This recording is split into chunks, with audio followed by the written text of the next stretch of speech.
All right, ladies and gentlemen, today we're taking a ride down to Charleston Falls Preserve. Got the bike all ready. We're gonna do some hiking down there. So you're gonna get a little bit of hiking, a little bit of biking today. And show you guys the waterfall, show you what greater Dayton area has to offer. So without further ado, I'm gonna get the bike loaded up and ready to go. Y'all stick with me.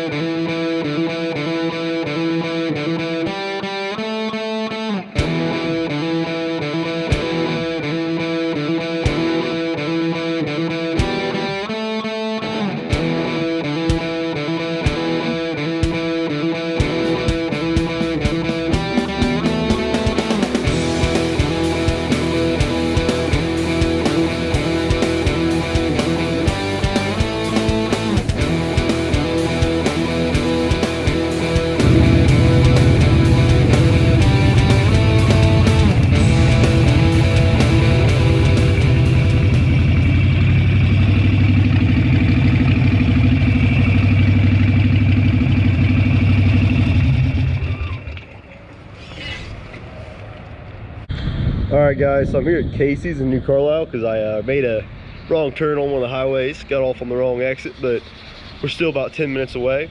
I'm gonna get some gas on my bike, make sure I can actually get there. We'll get going.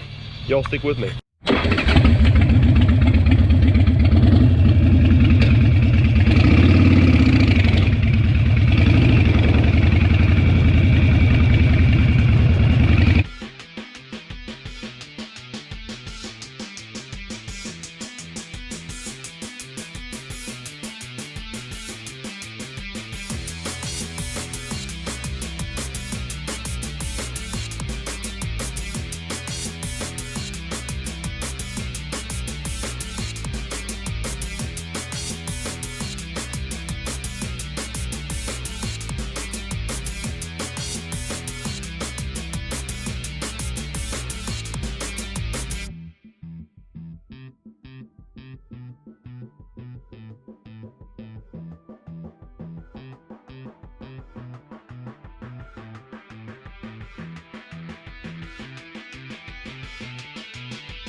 Alright, so we're out here at Charleston Falls Preserve. Got the bike all settled in for the hike, and I'm gonna go hike, see how far we can get going here. So we're gonna start with actually going to the actual falls, and we'll see where we go from there. Y'all stick with me. I want to show you some falls.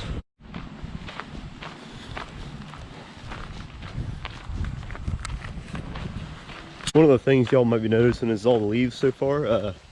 It is October here in Ohio, so that means all the leaves have started to change.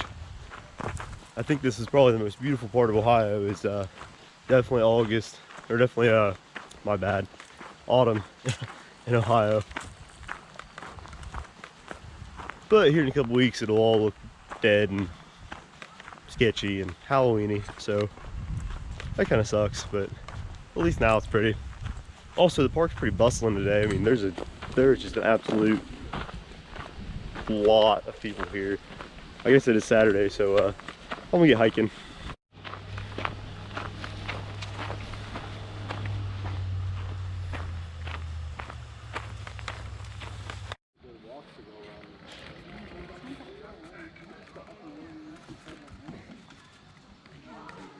Alright guys, so right now I'm standing on the top of Charleston Falls, looking out across, well, what is usually a waterfall. It's been pretty dry in Ohio the last couple weeks, so the water's not going right now. Probably come late November, it'll probably get going again. And then in the summer it usually goes pretty good, especially after we've had a couple big summer thunderstorms. As you guys can see, there's like that big cliff ledge there. Usually there's water just pouring over that. There is still some water down the bottom, but the creek's not really going right now. So I'm gonna walk down there, get you guys some views from down that side, and then we'll get on with the hike. There's a lot of people here today though.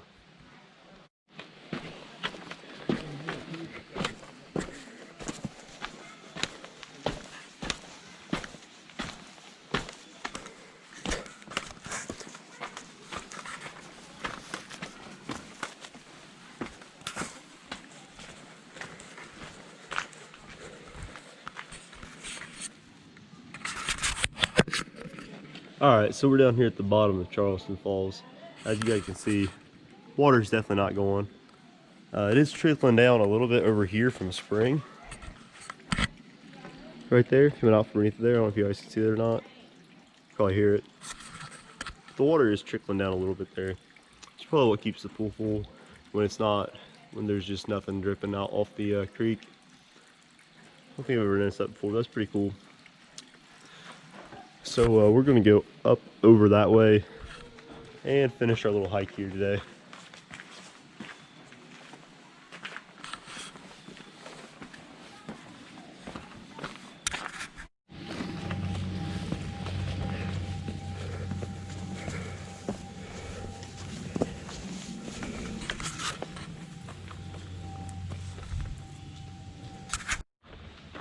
So as a earth and environmental science student at Wright State, you learn a lot about the surrounding bedrock, especially in Ohio around Dayton. And it's kind of cool to go out and hike and see it all, like really see what you're learning about. And all the bedrock in this area is usually some form of limestone or dolostone, one of the two. So it's really just cool to actually go out and look at it and be like, oh, I know what that is and how it formed. Although I'm not entirely sure exactly what kind of dolostone or limestone this is. I know I can tell it's one of the two. And I'm sure I can go back through my notes and find it. Or, you know, just go ID it. Unfortunately, I can't really tell you the date off the top of my head. Maybe Ordovician, not really sure. Alright, so the area I'm headed down into next is called Red Bud Valley. And it's kind of down off to that way, but the trail kind of winds down this hill here. So we're going to go down there. The reason it's called Red Bud Valley is because in the spring, all the plants down there have like a really pretty red bud. Unfortunately, it'd be in October. Probably not going to see that.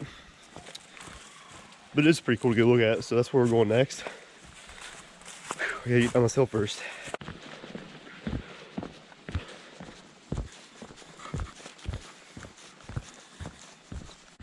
Alright, so we're down here in what's called Red Bud Valley.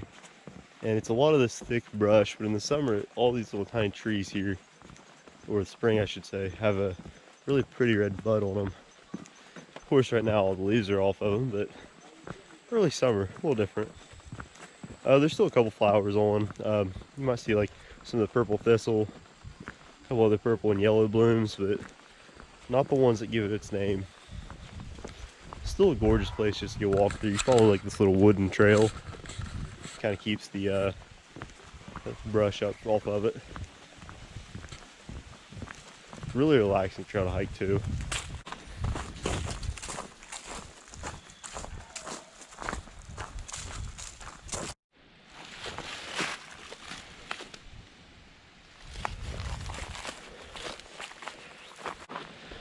So we're walking up the hill to part of the reserve I've never been to before. It's called the Thorny Badlands. I'm not really sure what to expect. Just came to a Y in the road. No signs. So I'm gonna go left and hope it either loops around or connects back to the other trail. I think it's called the Thorny Badlands because if you look, it's a little more open up here, right? A lot less that tall brush, more of some grasses. Maybe we will go right. We'll go right, just see what happens.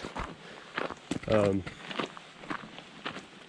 don't really think it's very thorny, but I think like in Western Ohio, there's a lot of variety in like the ecosystems here. Like we have everything from deciduous forests and big pine forests to prairies out in some of the flatter areas. And now a lot of it, of course, is cropland that has been cleared for agricultural use. A lot of corn. So I always think that Western Ohio is really interesting. So one thing I am finding that's really interesting about Charleston Falls Preserve is the farther away you get from the actual falls, the less people there are. Like, it just seems like people come out here to hike to the falls and then they go back to their car and they go home, or they have lunch and they go home. I think I actually found out why this part's called the Thorny Badlands. Because over in that area, that's just all thorn bushes. So I guess that kind of makes sense. I'm gonna start walking back down. There's a little tiny lake called like Mirror Lake. I know there's like 1,000 Mirror Lakes in the world. We're gonna try to walk past it and then get back on the bike. As much as I like hiking, I really kind of get sketched out when I leave my bike places. It's like the longer I'm away from my bike, the longer it's sitting there and somebody could steal it or hit it with a car, or really hit it with cars. What I'm really worried about. I don't think anybody's gonna steal it. Maybe steal something out of it, out of the saddlebags. But yeah, I'm out here in the part of the park where there's not really anybody at. It's definitely much more peaceful. Right now we're walking through a big part of the deciduous part. A lot of maple, a lot of oak. What is that? I don't know, I have to look. But yeah, we're starting to head back. That is a shagbark hickory. I know what that is. It's been a while since I've had to learn trees. So we're gonna... Alright y'all, it looks like I was right and this trail did loop back around. So it's gonna kick me back out on the same trail I was already on. Which means that I know how to get from here to Mirror Lake and back to the parking lot. The one thing I really like about hiking out Charleston Falls is they make it really easy to hike out here. Like it's all gravel and it's pretty wide. So social distancing out here really isn't a problem as wide as the trails are. And just about, hey, there's a squirrel over there. He's like right there. Yeah, I can't really zoom in because it's GoPro. He's got himself a nut. Anyway, we're gonna head on back down the road here. So the part of the trail that I'm on now is kind of down the bottom here. It's down in the valley. There's a lot of squirrels up today. There's another one over there. Anyway, follows along this creek here. And then it goes kind of across the creek eventually up to, there's another squirrel over there. Holy crap, that's like 5. Up to Mirror Lake. And it's really pretty down here in the summer. And of course, about a week ago, it's been gorgeous with all the leaves on. But right now, it's just kind of, everything feels like it's like dead. Which, I mean, towards the end of October, everything kind of is like dead.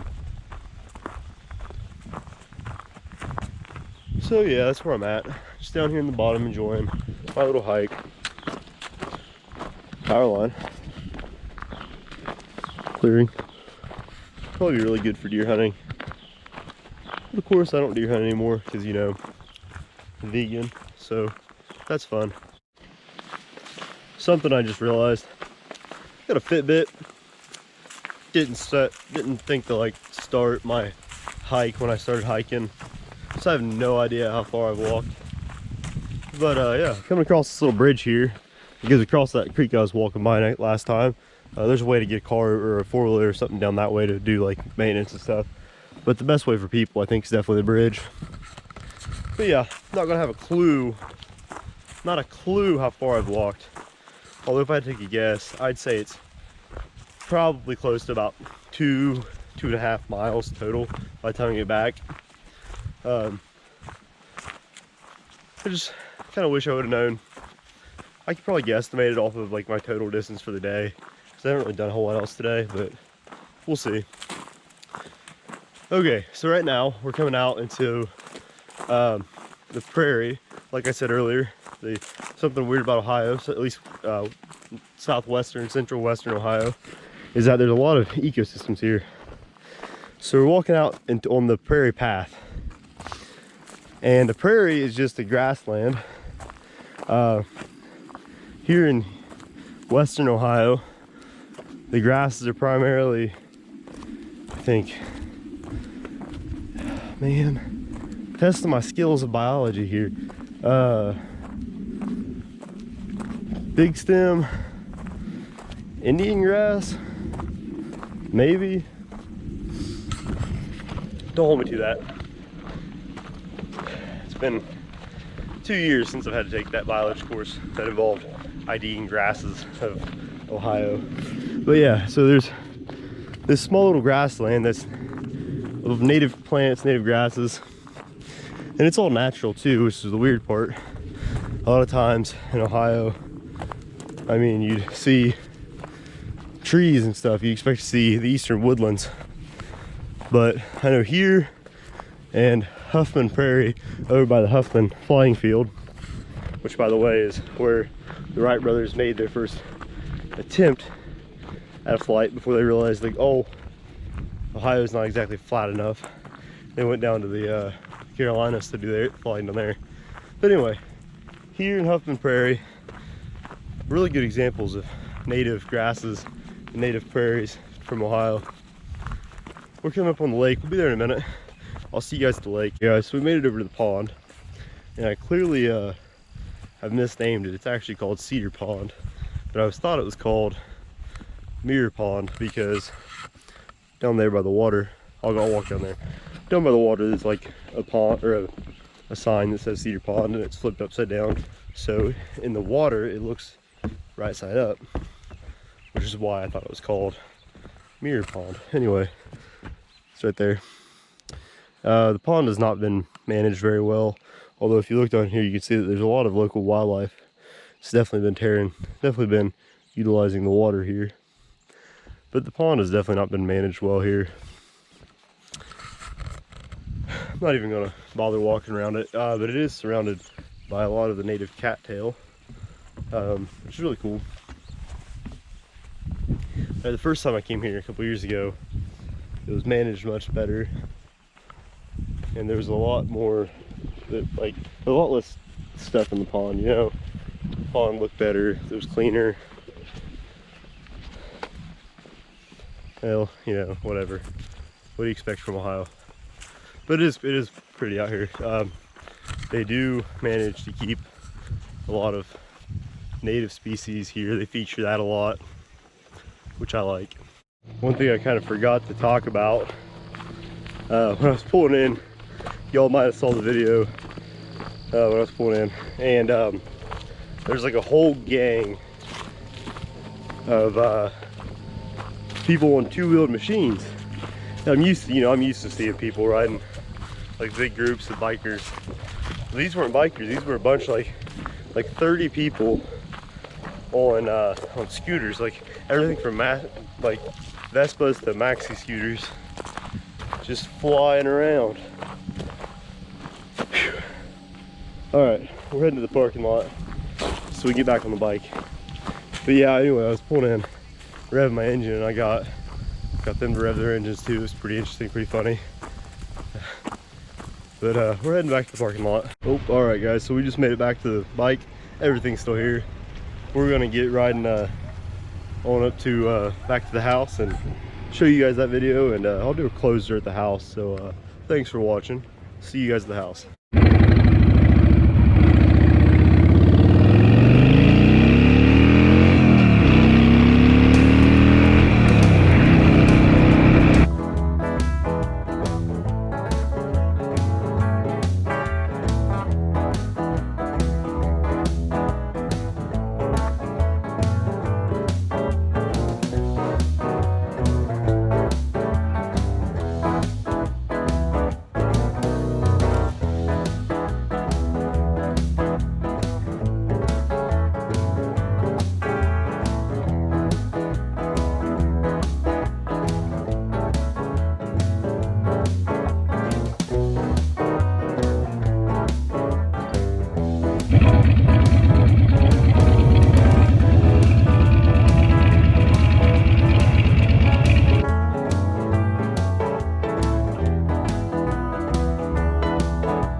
Alright guys, made it back home. Got a lot of good footage on the way home. Cloud cover came over today and got a little cold on the way back. And I had a couple guys, do a little stupid stuff on the way back, but other than that, pretty great ride home. Definitely getting out of Dayton and riding around outside of the city for a while was really nice. If you guys like the video, motorcycles, outdoor stuff, all that good stuff, that's the kind of stuff I post a lot.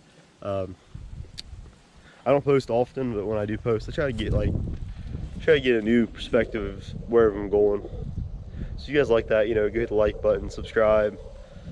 Check me out, Campman Photography on Instagram. I might link that in there. You might see some pictures from today and from my recent bachelor party trip down to Tennessee, which I haven't posted that video yet. I'm not sure if I'm going to or not, but yeah, I post a lot of really cool landscape photography, a lot of nature pictures, that kind of stuff. So yeah, go hit the like button, hit the subscribe button. See you next time.